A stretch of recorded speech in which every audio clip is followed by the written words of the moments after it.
Hey y'all, this is Aemok. Madam Hexe. What? She's already giggling, y'all. But this is Trouble Comes in Threes. This podcast discusses scandalous topics like communication and sexual health, along with kink, leather, and ethical non-monogamy. If you're under 18, please leave us and check out scarletteen.com. For those over 18, welcome, and let's get actually naughty. Oh. So if you listened to last week's podcast, we got real geeky on rope, and we talked about all of the kind of different things you can think about when you're first getting into it. Tonight, we're going to continue that conversation with more about our experiences and becoming involved in the local community and learning. So, let's go. So my first experience with rope was actually my first time at a public dungeon, my first time doing pickup play, my first time in torture bondage, all sorts of firsts. Bingo! I got really, really lucky that it was with a safe rope top, that actually knew what she was doing. But it was a really great experience, because before I had never really been interested in rope because it always looked like it took so long and like the bottom was just laying there, and I wanted to be more involved. I want to have that connection with the person I'm playing with. So I was like, well, maybe that's just not for me. And so I was like, no. And so, but I met this really, really pretty blonde, and I met a really, really pretty blonde. I kind of really want you to hurt me. And she asked if I had ever been tied up before. I told her no. She asked if I had ever been hurt by another person before. I told her not necessarily. I'd had a brief play partner fling, but it was more like spanking, like the lighter side of S&M. And so we went into it and we did the scene. We used coconut rope. We used compression ties. All sorts of fun, tier-worthy stuff. And I had a blast. It was definitely one of those things that was like, rope is diverse. Mm-hmm. I never knew this could be a part of doing rope. Because for me, I learned that I, A, want to be hurt while I'm in rope. And B, I want a more dynamic scene when I have rope. I want there to be intricate moving parts and to have to kind of be on my toes. I don't do well with just having to kind of lay there. I can't necessarily get out of my head for that. Pain is the thing that gets me out of my head. And then my favorite experience happened to be, I think, with someone at this table for a, don't look so surprised. I actually got to bottom for aemok for my second ever suspension, for a art affair that was going on. They were having live art installations, specifically kinky live art installations. So you were the art and she was the artist. Yes. And so it was really exciting because I had always been curious about suspension. I had been up in suspension once before. In a really simple suspension, it'd be like, are you going to throw up if we put you in the air? Right. I did not, which was a great start. And then I had gone up in a practice run with you for the show and then the actual show. So technically it was my third, but it was so much fun. And I think it was a combination of A, having a connection with my rope top, B, knowing I'm a major exhibitionist, so knowing there were literally hundreds of people standing around us staring at us, and yet it felt like it was just us. The best part was those people were not necessarily kinky. No, it wasn't open to it was a vanilla. It was an art kink. It was an art display. Yeah. It was a living art. It was a fundraising event actually for Metro Wellness and Health. Okay. Here in the Tampa Bay area. Which tends to serve as a diverse crowd. Yes. They serve predominantly LGBTQ. They do a lot of HIV and AIDS prevention as well as treatment. as well as general health and the whole nine yards. Yeah. So this was a fundraising event for them, which means the majority of the people there weren't necessarily kinky. They were just supporting the organization, coming out for a night of a party. But so they got to see two really hot girls tying and being tied. And I really liked it because it was super, super dynamic. There was an easy flow to it, which I'm sure took a lot of work behind the scenes. But it felt like it just naturally flowed from one thing to the next to the next. And it was always, I was kind of always on my toes as to what would be happening. Because I know, okay, she's going to be moving me through positions, but I didn't necessarily know how she was going to get me in the next position or what she was going to do to me while I was in that position. And so it was really, really exciting because that was kind of the next eye-opener of, okay, but it really is diverse and I can enjoy rope outside of just being hurt while in rope. Because it wasn't necessarily a pain scene at all. And that was my first time really kind of experiencing like, oh, is this what rope bunnies feel when they get like that kind of floaty feeling of just kind of being in the moment and nothing else exists? It's kind of like the pairing to subspace during like a super hard SM scene. So, a clarification, just a little note. The term rope bunny. Okay. There are people who have hardcore feels about that word. Okay. I am not necessarily one of those people, but I do understand it. So, rope bunny and subspace, the way you just use it are the same thing. Yeah. It's that happy, floaty. For a lot of people, rope bunny is the bottom of the rope. They want to be tied up and all of that. Right. A lot of people don't like that terminology. Okay. Because it stems from a derogatory history. Okay. It's actually stems from motorcycle culture. Okay. Bike bunnies who hopped from one biker to the next biker to the next biker to the next biker. Oh, kind of like puck bunnies for hockey. Okay. We call them patch chasers. Okay. Yes. But I can see how that would be a groups, thing. bunny was also a term that, like, yeah, she's just coming in fucking like a rabbit and bouncing from bike to bike. That's fair. That's fair. So some people don't like to use that because it has a derogatory, like, oh, you're just jumping from one person to the other, regardless of whether you are or not. So yes, I'm a rope whore. Shut the fuck up. I am a whore because I get paid for it sometimes, and I'm a slut all the time because I love rope. Exactly. So I will tend to use either my bottom or rope slut because they don't have as much like derogatoriness to much them. Controversy, but if someone, Yeah. but if you want to like refer to yourself in that term, no, it's one of those things like knock yourself out. But good to know. Yeah. So Yeah. if somebody gets upset when somebody else, like if someone else says it, you know, you now know. Oh well, that could be why they're upset about it. I know other people who call themselves rope bunny. Shit, sometimes I do too. Yeah. But I've like, only ever met people who refer to themselves as so, but it's always good to learn Yeah, something me too. new. I've not met someone iffy about it, but obviously they're there. You know? yeah, there are some. Well, of good to them. know. The more you know. This is an education podcast. Right. Everybody. So, Madam But you did get Hexe. headspace from it, at least, though. I did. And the photos were really cute, too. They were really cute. My first rope experience was with me. It's like I mentioned, I started in two different people. We started in self-bondage in this house. Honestly, again, like kind of garden twine kind of stuff. Because, you know, like you're 15 and living with your parents and it's like, oh, masturbating. Oh, but you know what? I bet it'd be really even better if my ankles were tied. And guess what? I was right. So that's kind of how that started. I didn't really see any kind of like media that was like inspiring for it. I don't know. I mean, you see all the damsels in distress stuff, but I never felt like a damsel in distress. It was more of like, I'm going to break out of it and, you know, escape, I guess, like on my own. But I think that's kind of how, I don't know, I guess that's kind of how it started. And it just kind of progressed. And then, like, you know, you find the internet. And then you realize, you know, it takes 40 years for the pixel to load. But then you figure it out and you're like, oh, this is something that people do. There are other people out here. People do this well. Look at that. You know, and, like, not just, you know, ankles and wrists, but, like, body dresses and, you know, all these crazy predicaments and things like that. Like, it reminded me a lot of, like, a fly caught in a spider web.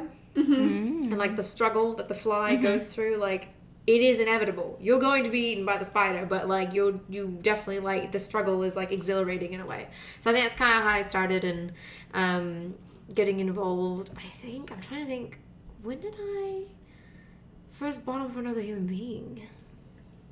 to be honest, I think I topped first. I think I wanted to try with somebody else. It just happened that they were newer to rope than even I was, and so we were kind of paired up in a group, and I was like, hey, you know absolutely nothing, and you're also a boy, so I'm going to tie you. And so that's how it worked out a little bit. But then I have bottomed for other people since that, and when I was going through kind of more of like the leather kind of, I don't hate to say training, but that journey, as it were, I expressed my interest in rope bondage, and so during my time on the S side is when I got a lot of my bottoming experience in, and I think it's really critical. Like, even if you know you just want to tie as a top or a rigger, whatever term you prefer, I think you need to know, again, like you said, you need to know what it feels like. In the prior episode, you need to know what it feels like to be a bottom, and to know what you're kind of getting yourself into. And as a bottom, you should be responsible, know at least the basics. So if you know the person tying you is complete shit and dangerous, that you can at least excuse yourself safely from that. That's pretty much it, mate. I don't know. And then I just kept going. Do you have a favorite experience, either topping or bottoming for bondage? I really like being people's first experience in rope. It's also nice when you are tying with someone, either topping or bottoming with someone who is also very experienced, and there's like that give and take.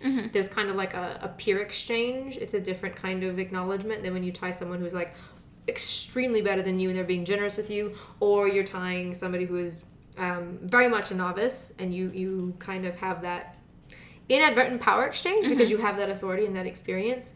When you're tying someone that is, close to your skill level or even a little bit above you, I like those moments because it's always going to be a teaching moment, because you're always going to be able to surprise them in some way, and they're always going to be able to teach you something in return. And so I like that give and take. But as far as like a singular example, I mean, I like rope all around. That's so fair. They're all pretty good. I haven't actually had like an abysmal rope experience either, which is quite nice, I think. Yeah, I have. Other than like dropping myself, I guess, but I consider those good lessons. So I kind of have 3-ish Okay. starting out tales. So a lot like you, I started very, very young.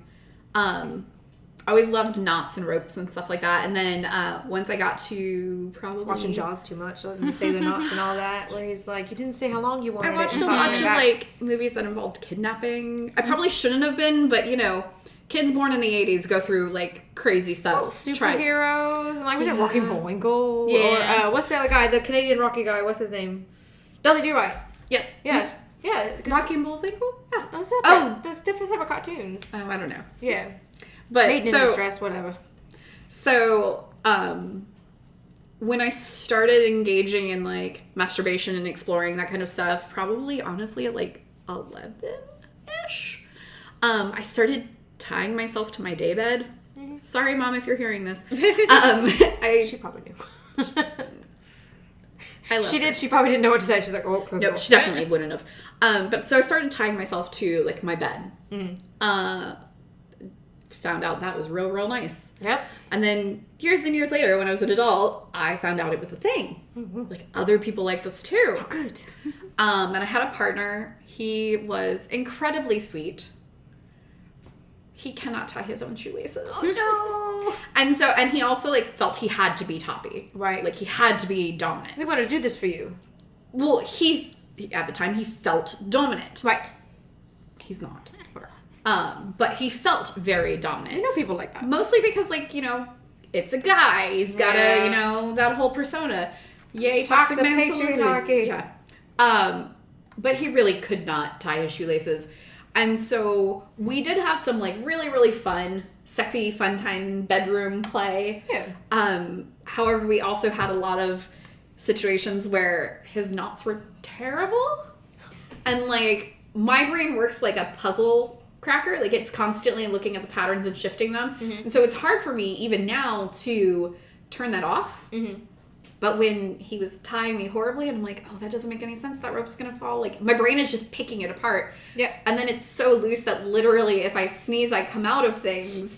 it makes sex much harder because I'm like, don't sneeze, don't sneeze, don't You're sneeze. like, I've got an itch. Can you get it? Because if I pull, I'll come undone. Yeah, my hand will just fall out. Yeah. Slip it out, scratch your nose, put it back in. Yeah. And like, I didn't want him to feel bad, but he really, because he was trying. He was trying very hard.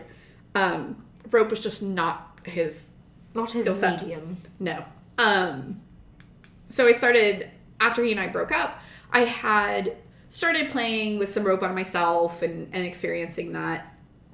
And then I went to my very first dungeon. Woohoo! And FetLife was a new thing and people were on it and there's pictures and the internet is finally better than pixels. So I was seeing all of this media that is very, sexy. And I'm like, oh God, I love that. And like, I started seeing like suspension pictures or suspension videos and I was like, oh my God, that looks amazing. Yeah. However, Very exotic. at the time I was like 180 pounds, 5'2", 180-ish pounds. I never saw anyone who looked like me.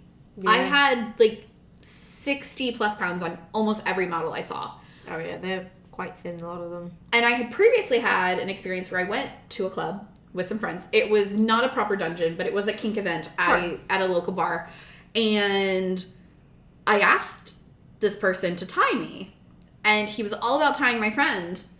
And then when it got to my turn, he's like, no. And I realized it was because of my size. Because he was like, oh, I'm really tired. I'm really tired. And then he immediately tied Somebody else. Mm-hmm.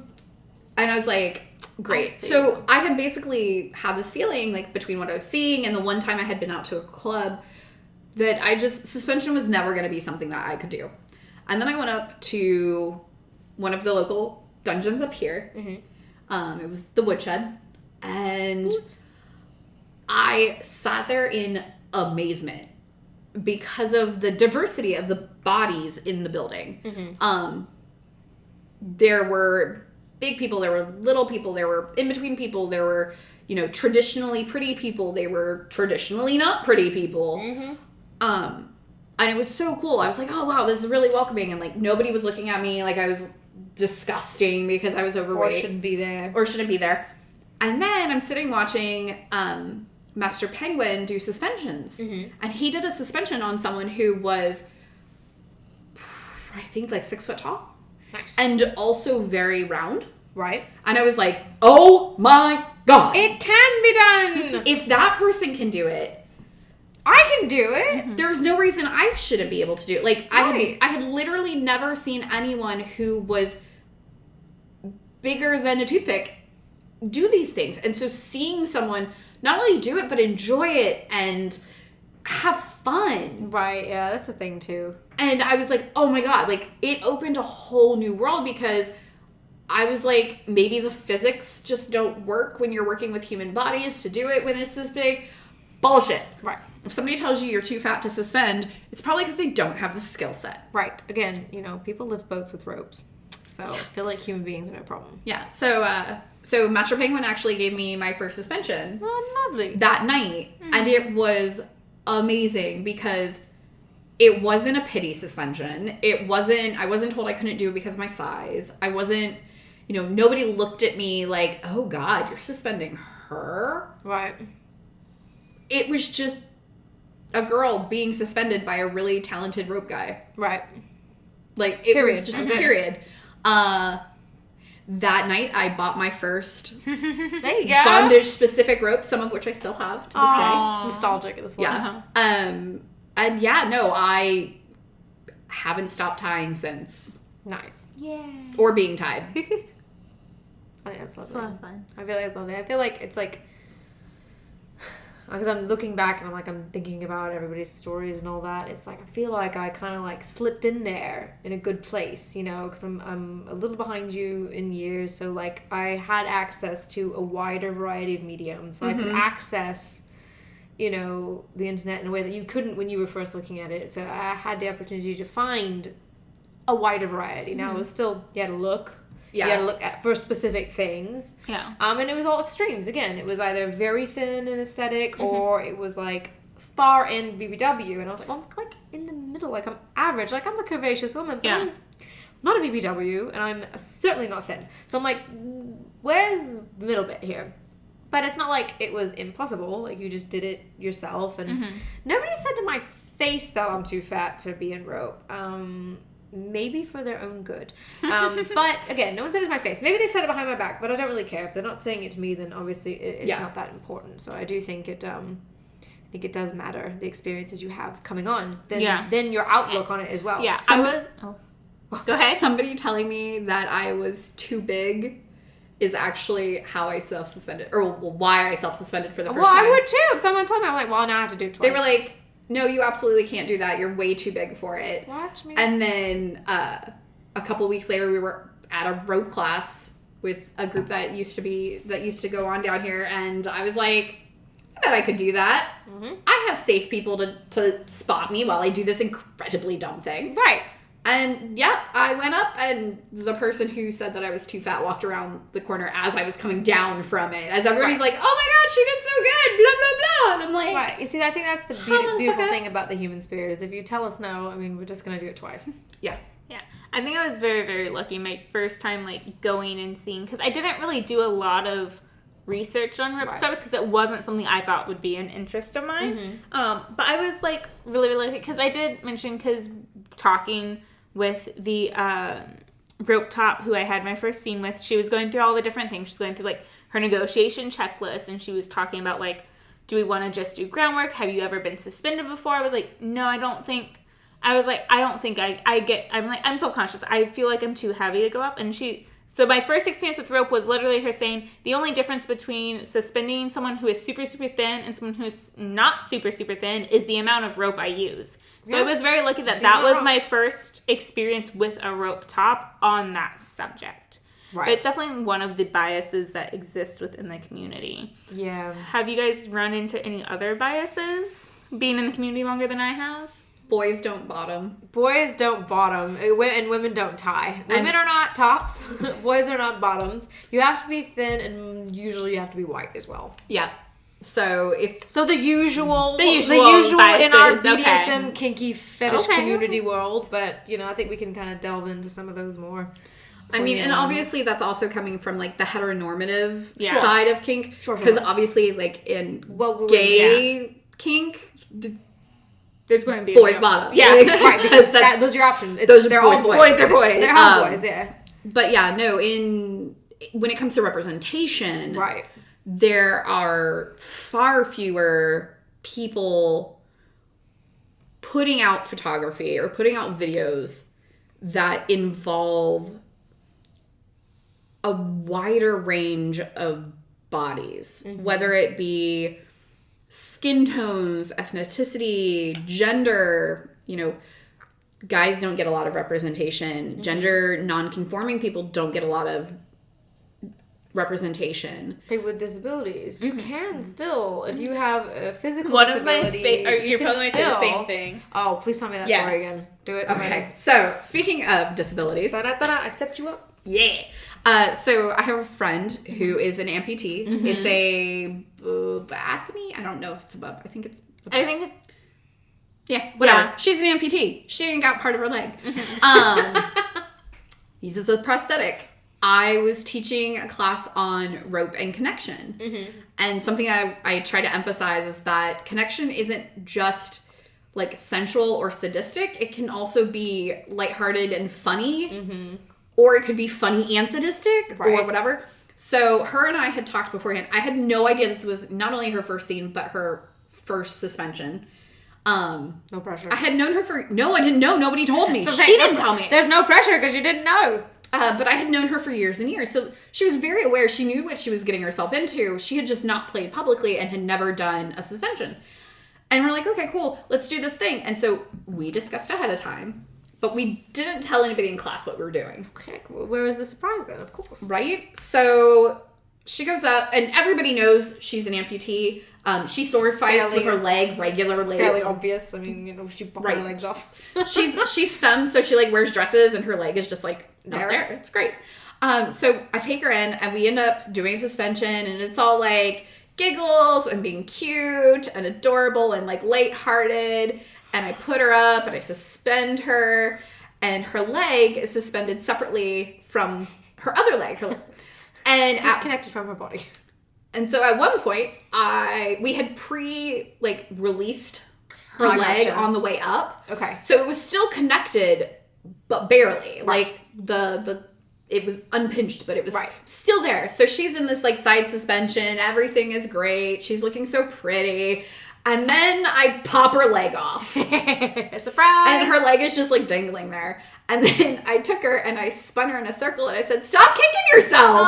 As her prosthetic was kicking her in the face. It was great. And then I like really gingerly, lovingly brought the leg down and made sure that, brought it down smoothly, untied it. All while she's up there for the leg, giggling her ass off. Everyone in the room, when it first popped off, they thought it was an accident. Which was the whole point. Yeah, I'd have been like, oh my god, like, do I laugh? If I laugh, am I a bad person? Right. I'm pretty sure that's probably what the audience was, what the class was thinking. Absolutely. But once I was like, I spun her and yelled, "Stop kicking yourself, stop kicking yourself," they realized this was a joke. And she was dying laughing. I would too. It was so good. Yeah, that and like I've also seen people in wheelchairs suspended with their wheelchairs. Sometimes separately. They're brought up and then their wheelchair is suspended under them. There is a book. It's called Better Bondage for Every Body. Yeah. There's a space. I love it so much. It's such a fucking good book. And I'm not saying it just because I'm featured in it. See, I actually read that book before I knew you. Like, before I knew you existed. And you're like, oh yeah! The first time, I think it was on the podcast, I was like, oh yeah, in this book, you're like, I'm in that book. I was like, oh, okay. Yep. Me and one of my really good friends. But yeah, no, it's a great book because it goes through not only some stuff about like how you can warm up the body and stuff like that, but it also, she's got entire sections on working with different styles of bodies, including amputees, people in wheelchairs, people who are bigger, people who are smaller. Like, that's why I love that book so much, because it's so diverse and was the first resource I ever saw that included such a diverse platform. Oh wow, it's almost like it's in the title. No, I'm a big supporter. I like it a lot. Yeah, and the author Evie Vane, also total doll. Oh, that's a bonus as well. Yeah. We've actually tied together. We've gotten hangout during some conferences. She's just such a sweetheart. Yeah, it's good to know. Completely. She also has another one called The Little Guide to Getting Tied Up, which is great for beginner. That's cute. I like or that. Intermediate bottoms. Highly recommend. That's cute. I love it so much. So what if you want to get involved in the rope community? How would you go about that? So let's answer that question with the assumption that there is no pandemic and you can do these things. So let's do that first. Seriously. And then we'll follow up with the 2020 reality. The reality of this shite. So unfortunately, folks, like everything else, you need to leave your house and meet people.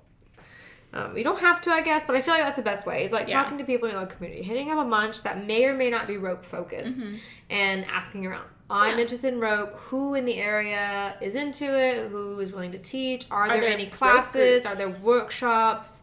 Are there, if you have local play spaces, do they have rope workshop nights? Some spaces offer like a designated time and space for rope in particular. So I think those are your best bets for kind of like the in-person interaction. And it's like pretty much every skill set we have here, it's like you gotta find somebody. And if you get in contact with your local dungeon or a local dungeon, if you're in an area that doesn't have one locally, maybe a couple towns enough, off, reach out and see if they know anyone who does rope in your area. I also think I find a lot of events, not only on FetLife, but on some of the other sites. Facebook, strangely enough, has a lot of... It's in a resurgence. Like, if you have a kink-friendly Facebook and you can find the groups, and you're in the right groups, because sometimes they are secret or private, and if you're in the right circles, then that can be a good way also to find the events. There are some good resources that can get you started with it. Twisted Monk has some great stuff. Like the Dutchie, or Dutchie. It's a website. He does a website. So he offers, like, you can pay for a Patreon. It's like $5 or whatever for, like, specialty stuff. But he has a lot of, like, all the basic knots, a ton of basic harnesses, safety features. So it's good if you want to, like, and it's photographed step by step, and the bottom's like nice. in like a all white bodysuit, so Okay, you so can, you can see really it, see yeah. the rope, and he really zooms in and kind of like does small video clips and stuff like that. So as far as an online resource, I think that's a good one to go for. So we'll definitely have a link to some of our favorite resources in the show notes.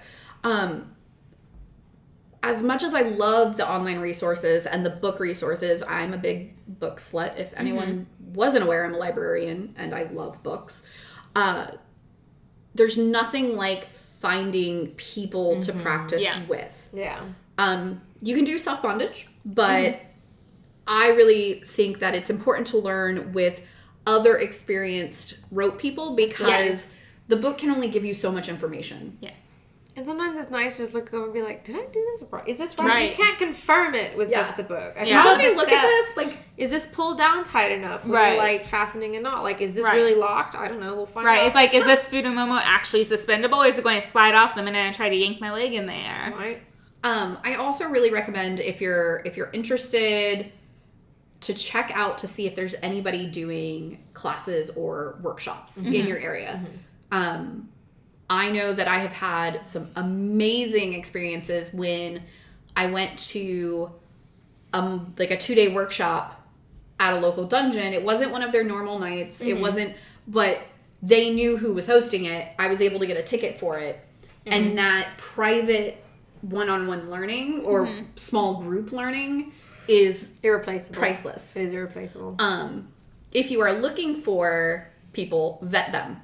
Oh, don't just find the first closest rope person in your area.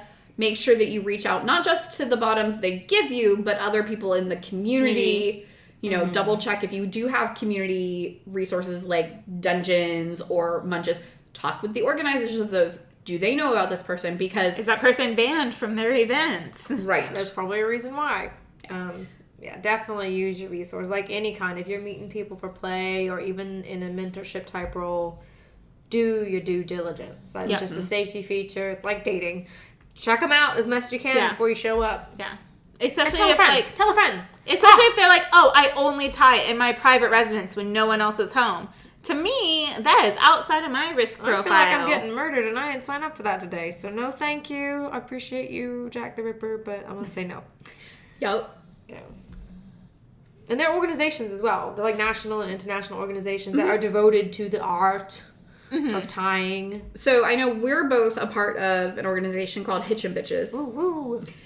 That's an international rope organization that is predominantly for female tops. Right.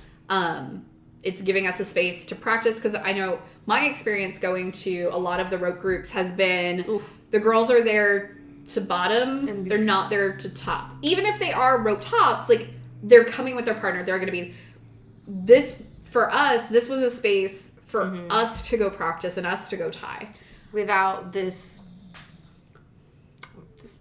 shit. I don't know. I lack better words. I'm like, without the patriarchy. Right, like English lacks the requisite words to describe my internal hatred for it. But yeah, it's like we mentioned, I'm a woman, so I can't be a top. Like, I can't be a dominant. Like, I'm a figment of your imagination.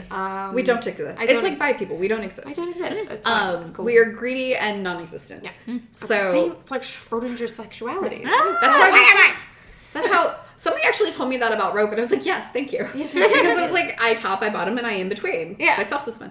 And they were like, that's a lot. Are you just greedy? And I was like, yes. Yes, absolutely. I know our local chapter, not all chapters do this, our local chapter, which we happen to be organizers of. I'm actually... Shameless plug here. Yeah, I'm actually one of the co-founders of the local chapter, and you joined us last year to help us kind of plan and host events and things like that. Because I had the space. Because you have the space and the time.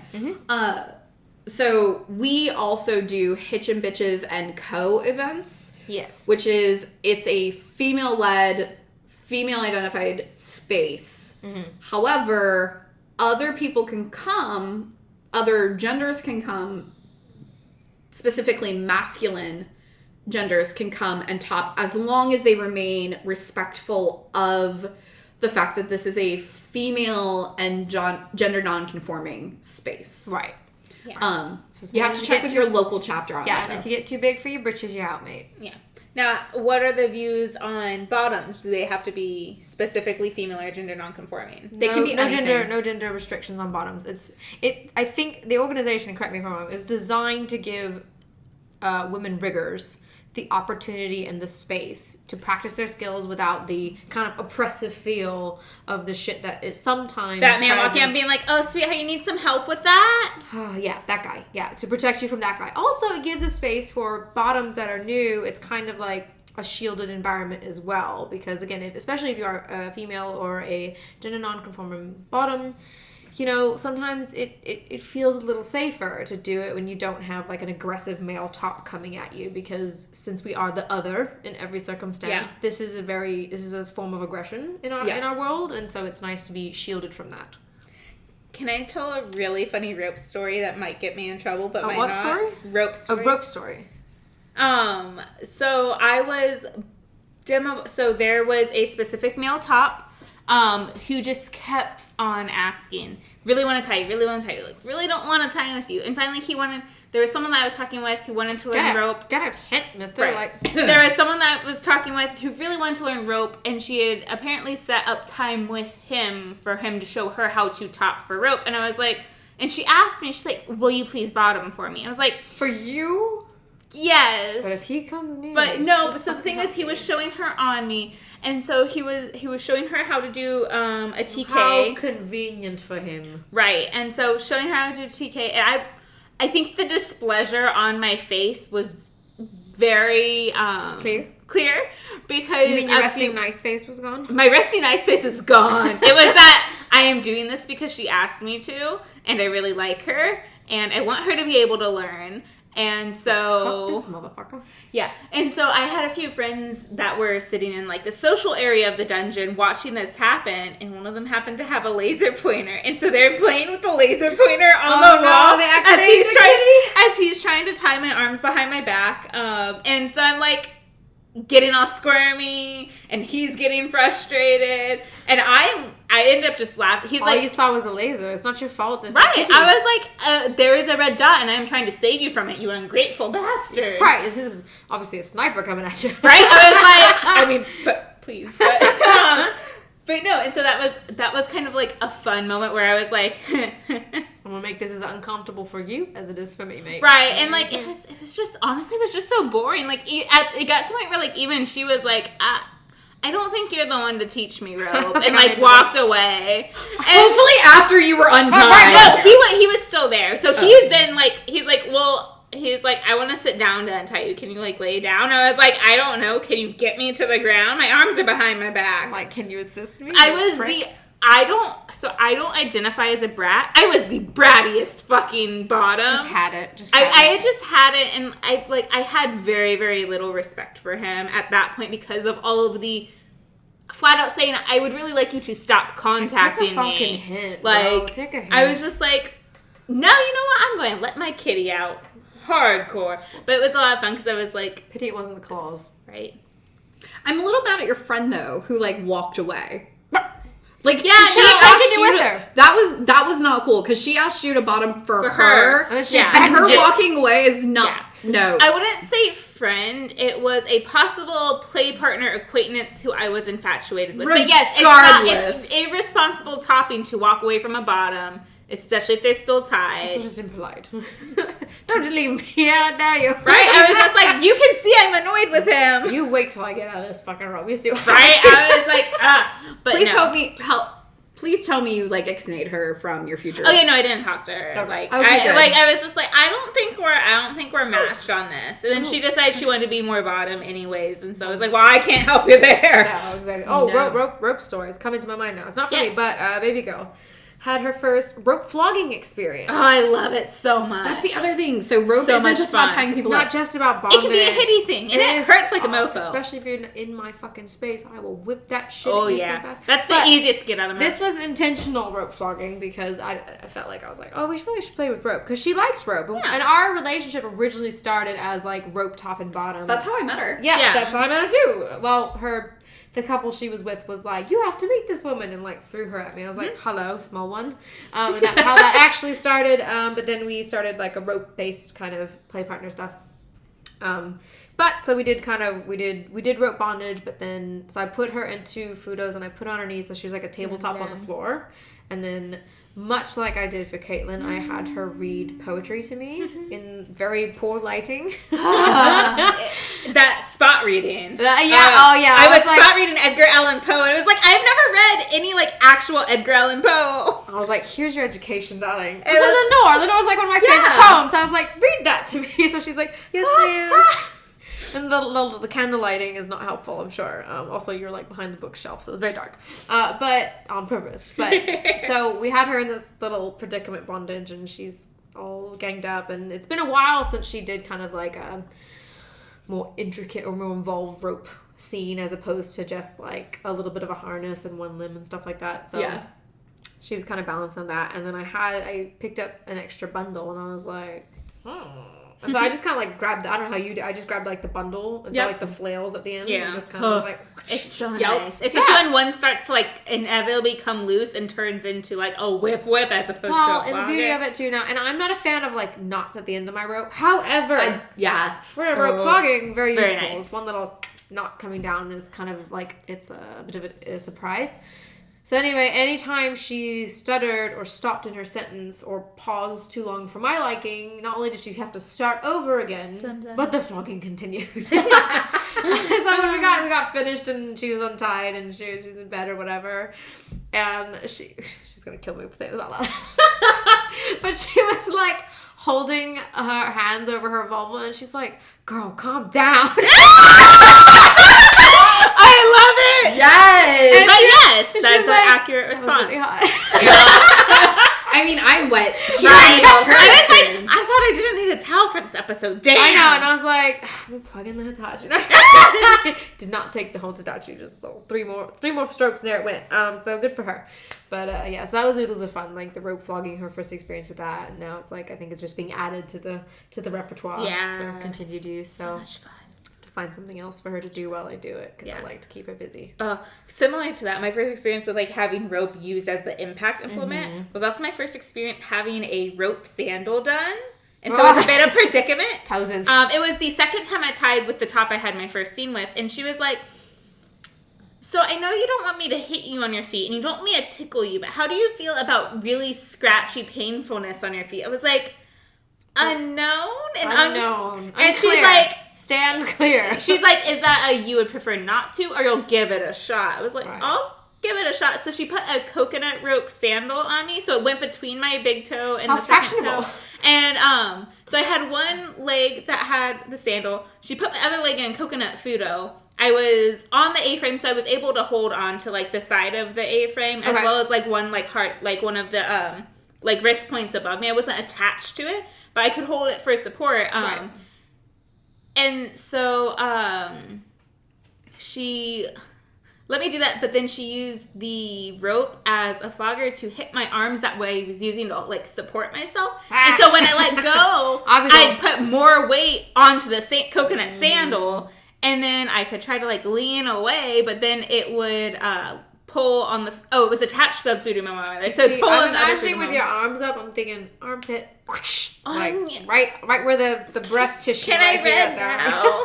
Can I read now? We can renegotiate later, but no, paper doesn't count. I'm just kidding. Just kidding. But yeah, no. So that was. I have been a like lover of like rope as impact ever since. I actually forgot it was a thing until our scene, and I was like, rope flogged your ass too. I was like, what the fuck did she hit you with? I was like, rope I think she hit me with rope. I was like, what? I was like trying to peek. You're like, are you looking at me? I was like, no, ma'am, I'm not looking. I was trying to look at what was in your hand. I wasn't looking in your eyes. I'm looking near you, not at you. I thought I saw a ghost. And you say you're not a brat. Right? I immediately stopped looking. She did. That doesn't mean you weren't bratting before that. I wasn't. It's good for her. I don't brat with people that I feel very subby towards. And we got to do super fun. Me and this guy from North Carolina, I think he's in North Carolina, was down. And we had like a primal rope scene, and so there was bondage involved, but then also so much fun to watch. Like wrestling, and so he and I were legitimately rolling across these mats into the bushes and back out. That was a lot of fun. It was very, very intense. It sounds like it. Energy-wise, it was great. Yeah, then also being outside adds to that whole snarly farly kind of bit. I think my favorite... So I perform a lot. Right, yeah. Top, bottom, self-suspension. I tend to perform. Most of my performance is either self-suspension or topping. But I got an amazing opportunity to bottom for Grey Dancer, who's also happens to be, his podcast is one of my recommendations. Nice. Perfect. It's called The Ropecast. Ooh. But he was coming to town for an event, and I was so stinking excited that he was coming, because like I would get to meet him. I had been listening to his podcast. We had actually met briefly at another conference. He was coming, and then he mentioned that he his bottom that was performing was coming from Canada. Okay. And got stopped at the border. And for some reason... Canadians alone. They're so sweet. Right? And this is way before, like... This was, like, 2013 or 14. I got you. So, not now when, like, pandemic and everything. But, so he had posted on Twitter that he was looking for a bottom in the area who's going to be available. And I messaged them. And And I was like, I'm available. I would love to do the thing. Let's please. And I thought, because of the fact, like, my Twitter profile is a picture of me. Like, it's not naked. I don't, naked and hanging upside down. Yeah. I don't hide my size or who I am or anything like that. I assumed he was vetting, like, that he vetted me. Right. I'm sure he looked at my profile after I sent him the message. Yep. And so, and I'm sure a million other people did. Right. Who are more... Maybe he remembered you. I don't think so. Okay. I think he just... was like, sure. Yeah. Quick on the draw. Quick on the draw. So, yeah, he ended up picking me. Brilliant. And I was like, I was not expecting it. There are tons of other more aesthetically pleasing bottoms that probably messaged him. But I was stoked. Enthusiasm. Yes. Also because it was a giant fuck you to somebody else. So I got to go, and we met, and like we were talking, and he explained why he had, like, one of the reasons that he picked me was because of my theater experience and my performance, circus performance. And he's like, I needed somebody to perform, because his was not the typical sexy, mean, like, rope thing. Mm-hmm. It was a complete, like, hilarious situation. Fabulous. Like, I got... You're like, I will be your aerial clown. Come here. It was hilarious. So I go out, and I'm tied, and I, like, get carried out onto a table, and then, like, he's trying to be, like, super sexy with me and whatever, and then, like, gets up, and funny shit happens, and I start walking away from him, and the rope starts... What looked like a very secure rope thing starts undoing. Actually had a trick so that it would start unraveling as I walked away from him. That's and then cute. I was like, what? And I like gathered it up, and then I ran around the room chasing him and like hitting him with it and being like, but it was the whole thing. Cute Benny Hill theme song. Yes.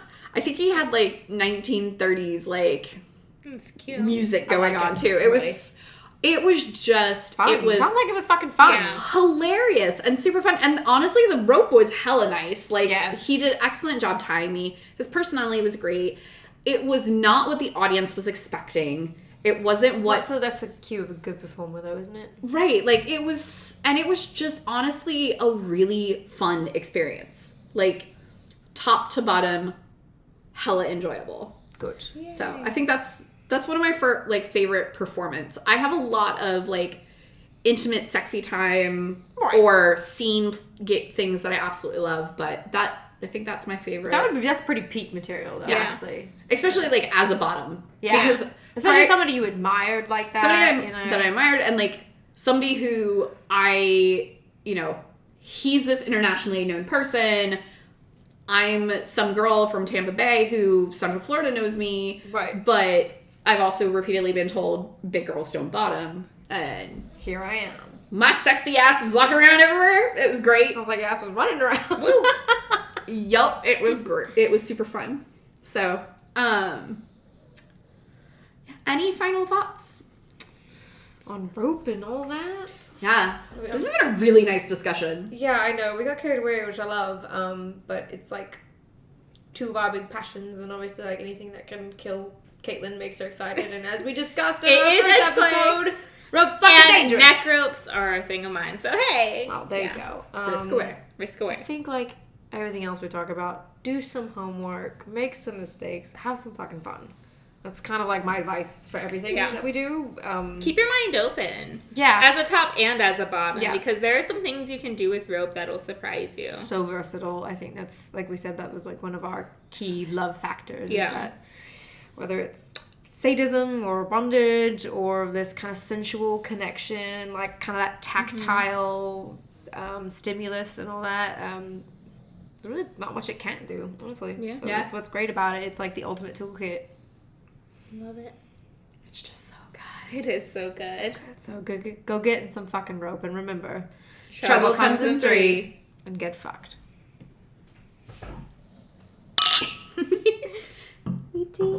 That one's for you, Pup Otter.